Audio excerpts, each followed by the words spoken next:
د لوی بخښونکي خدای په سپېڅلي نامه د واک تلویزیون درنو لیدونکو سلامونه او ښې چارې. د دې اونۍ ځانګړې مرکه مو د صنعتکارانو د ټولنې د ویاند ښاغلي احسان الله احساس سره کړې ده. هیله ده چې تر پای شیبو را سره ملتیا وکړئ. ښاغلی احساس صاحب ښه راغلاست درته وایو. سلامونه تاسو ته، ستاسو د تلویزیون ټولو درنو محترمو لیدونکو ته وړاندې کوم. خدای دې وکړي چې روغ جوړ به وي. که په سر کې راته ووایي چې د صنعت وضعیت د تیر کال په پرتله څومره ښه شوی او څه تغییرات پکې راغلي دي؟ الحمدلله د تیرو کلونو په پرتله سږ کال د صنعت وضعیت ښه دی او صنعت مو د پرمختګ لور ته روان دی، ځکه چې په تیرو کلونو کې موږ تاسو ټول د دې شاهدان وو چې صنعت مو فلج و، یعنی په میاشتو به برېښنا موجوده نه وه. برېښنا د صنعت لپاره داسې مثال لري لکه د انسان د وجود لپاره چې ساه وي. لکه څنګه چې د انسان د وجود لپاره ساه مهمه ده، همدغسې د تولید او تولیدي فابریکو لپاره برېښنا مهمه ده. که چېرته فابریکو ته برېښنا ورکړل شي، تولیدات موجود دي. که چېرته فابریکو ته برېښنا ورکړل شي، زرګونه هیوادوالو ته مو د کار زمینه برابرېږي. که چېرته فابریکو ته برېښنا ورکړل شي، زموږ صنعت به پرمختګ کړی وي. نو د تیر کال د صنعت وضعیت بدبختانه باید ووایم چې ډېر زیات خراب و. زموږ ډېری فابریکې بندې شوې، زموږ ډېری کارمندان، هغه کارکوونکي چې دوی په فابریکو کې کار کولو، هغه مو له لاسه ورکړل، هغه له فابریکو څخه رخصت شول ځکه چې فابریکې بندې وې. سږ کال الحمدلله موږ ډېر هیلهمند یو او هیلهمندي همدغه ده چې که څه هم کال تر اوسه ډېر وتلی نه دی، خو د کال له پیل څخه تر اوسه پورې الحمدلله د صنعت مخ د پرمختګ په لور روان دی. تولیدي فابریکې بیرته چالانده دي، اکثریت کارمندان ټول راغوښتل شوي دي. یعنی موږ په کافي اندازه تولیدات کوو او د دې ترڅنګ سږ کال د صنعت د وضعیت نه په معلومېدو موږ ښه صادرات لرو بهرنیو ملکونو ته. دا چې د افغانۍ ارزښت خپل ارزښت یې ساتلی افغانۍ، په دې کې د صنعت رول تاسو څه ګڼئ؟ د تولید رول څه ګڼئ؟ کله چې د افغانیو ثبات وساتل شي، کله چې یعنی ډالر په لیلام باندې ورسي، ډالر ټیټیږي، افغانۍ لوړیږي، نو که چېرته زموږ په هیواد کې هر څه په افغانیو باندې ترسره شي، دا د صنعت لپاره، دا د صنعتکارانو لپاره ډېره مهمه تمامیږي. ځکه چې ډالر که لوړ وي، زموږ تولیدات او زموږ هغه خام مواد چې موږ له بهره راواردوو، هغه دلته موږ ته په ډېر لوړ قیمت باندې تمامیږي. نو د افغانۍ د ثبات ساتلو لپاره ډېره مهمه او اړینه خبره همدغه ده چې یعنې د افغانیو ثبات باید وساتل شي او ډالر لوړ شي، ډالر ټیټ شي، یعنې د لوړېدو مخه یې ونیول شي. د صنعتکارانو ستونزې څه دي او غوښتنې څه دي؟ تاسو د هغه ارګان ویان په توګه هلته دنده لرئ. یوه د برېښنا ستونزه ده چې تېرو کلونو کې صنعتکاران د برېښنا د نشتون له امله ډېر متضرره شول، ډېر مشکلات یې ولیدل، ډېر تاوانونه یې ولیدل. او سږ کال الحمدلله بیا برېښنا هم یو څه ښه شوې ده او صنعتکاران خوشبینه، موږ ټول خوشبینه یو. دوهمه د بانکونو ستونزه ده. اوس صنعتکاران نشي کولی چې په هغه ډول چې مثلا په تیر حکومت کې یا په جمهوریت کې د بانکونو فعالیت لرلو، اوس یې نه لري. په فعلي شرایطو کې درېیمه او تر ټولو مهمه ستونزه چې اوس صنعتکارانو سره لاس او ګرېوان دي او دا هم د صنعتکارانو او صنعت لپاره یوه ډېره غټه ضربه ده، هغه مځکه ده. په پارکای صنعتي کې شاوخوا 350 فابریکې دي چې هغه په کرایه ځایونو کې اوسېږي او د هرې فابریکې کرایه چې د هغه په زرهاوو ډالره ده.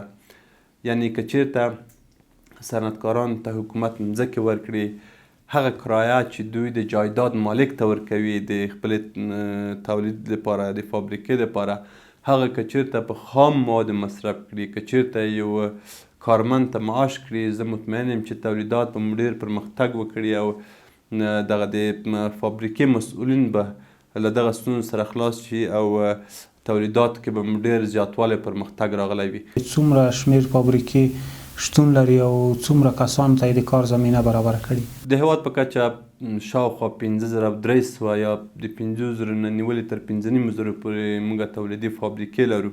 د کابل اړوند په څرخي پله په صنعتي پارکونو کې 580 فابریکې موږ فعاله لرو. په دغه 580 فابریکو کې شاوخوا 50,000 کسانو ته د کار زمینه برابرېږي، خو شرط یې دا دی چې ستونزې نه وي موجودې. که چېرته موږ له ستونزو سره نه وو مخ، یعنې 50,000 کسانو ته یوازې په 1580 فابریکو کې د کار زمینه برابریږي. تاسې اوریدونکي نور خپله فکر وکړئ دا چې په 5300 فابریکو کې به څومره هیوادوالو ته د کار زمینه برابریږي. دا ډېر غټ ارقام دي. ویل کېږي چې تر 40,000 پورې مېرمنې په دغو فابریکو کې تولیدي شرکتو کې په کار مصروف دي. دا څومره یو مثبت کار ګڼئ په اوسنیو شرایطو کې؟ په صنعتي فابریکو کې یعنې په تولیدي فابریکو کې مېرمنو ته هم د کار زمینه برابره شوې ده چې دا یو ډېر مثبت ګام دی، دا یو ډېر یعنې ښه پرمختګ دی. نو هلته په تولیدي فابریکو کې مثلا موږ فابریکې لرو، د چپلک فابریکې دي، د شامپو فابریکې دي، مثلا داسې نور لسګونه فابریکې شته چې هلته مېرمنو ته د کار زمینه برابره شوې ده. خو الحمدلله بله د خوشحالۍ خبر دا ده چې په هره فابریکه کې د مېرمنو دپاره جلا ځای په نظر کې نیول شوی او د نارینهو دپاره جلا ځای په نظر کې نیول شوی دی. نو دا ډېره د هیلهمندۍ خبره ده چې زموږ ډېری خویندې مېرمنې اوس شته دي چې په فابریکو کې ورته ځای ورکړل شوی او دوی کولی شي چې د همدغه تولیدي فابریکو څخه خپل اولاد ته او د خپل ځوان یا د خپل ځان د ضرورت پوره کولو په پار باندې هلته کار وکړي او د خپل اولاد لپاره نفقه یا روزي په لاس وګټي. د حکومت داسې اقتصادي برنامې په لار اچولې دي او حتی د سوداګرو او پانګوالو ملاتړ کوي، د صنعتکارانو ملاتړ کوي. د حکومت د دغه ګامونو په اړه تاسو څه نظر لرئ؟ کله چې یو نظام په یو هېواد کې یا یو حکومت په هېواد کې له صنعتکارانو او تجارانو څخه ملاتړ کوي، دا د دې ښکارندویي کوي چې هغه هېواد به په پښو درېږي. حکومت ملاتړ له تولیدي فابریکو څخه ډېر مهم دی او هغه مسؤلین چې دوی له صنعت څخه ملاتړ کوي هغه په رښتیني ډول هېواد ته او اقتصاد ته ژمن خلک دي. دوی په دې اند دي چې په هېواد کې باید فقر او بېوزلي له منځه لاړه شي. بالکل اوسنی حاکم نظام هم موږ چې څومره ناستې ورسره لرلې دي، موږ څومره ناستې ورسره کړې دي، دوی په ټوله معنا له صنعتکارانو څخه ملاتړ کوي او دوی ژمن دي او دوی وعدې کړي دي چې موږ به انشاءالله د صنعتکارانو ستونزو ته رسیدګي کوو. خو دغه د صنعتکارانو ستونزو ته د رسیدګۍ د رسیدو یوه تر ټولو مهمه لار چې د هغه یو اقتصادي پلان دی چې حکومت او حاکم نظام باید داسې یو اقتصادي پلان جوړ کړي تر څو د هغه په سبب باندې دوی مخته لاړ شي. که چېرته د یو منظم اقتصادي پلان له مخې حاکم نظام صنعت ته پاملرنه وکړي، اقتصاد ته پاملرنه وکړي، ځوانانو ته پاملرنه وکړي، زه مطمئنم چې په افغانستان کې دغه اوسنۍ ناخوالې، دغه فقر او بېوزلي چې د ډېری هېوادوالو باندې منفي تاثیر کړی دا به له منځه ځي. احساس صاحب هېوادوالو ته د پیغام څه دی تر څو داخلي تولیداتو نه ګټه واخلي تر څو د هېواد اقتصاد پیاوړی شي؟ هیله مې دغه ده چې له خپلو داخلي تولیدات څخه استفاده وکړئ. زموږ تولیدات ټول با کیفیته دي الحمدلله، په ټولو معیارونو برابر او سټنډرد دلته تولیدات کوو.